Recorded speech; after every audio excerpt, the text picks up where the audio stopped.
حبايبي كل سنه وانتم طيبين. النهارده عيد الملاك. انا ما عملتش فيديو جديد، انا بس عملت النهارده كيلو على قد كده ناخد بركه الملاك، وصورت لكم كده التفاصيل السريعه.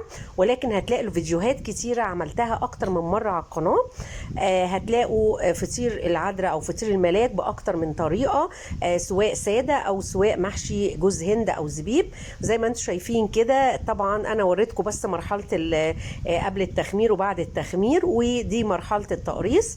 بسيبه يخمر بعد التقريص، وبعد كده بختم ختم الملاك او العذراء، وبسيبه برضو يخمر تاني، وبعد كده نسويه. وزي ما انتم شايفين النتيجه بتبقى تحفة وجميلة، وبركة الملاك تكون مع الجميع وتنجح كل الطلبة وتفرح قلوبكم كلكم.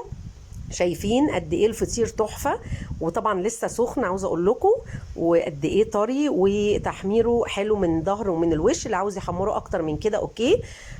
بصوا من جوه شكله خطير يفتح النفس. يا ريت تعملوه وتاخدوا بركه الملاك، والطريقه سهله جدا جدا حتى لو هتعملوا نص كيلو.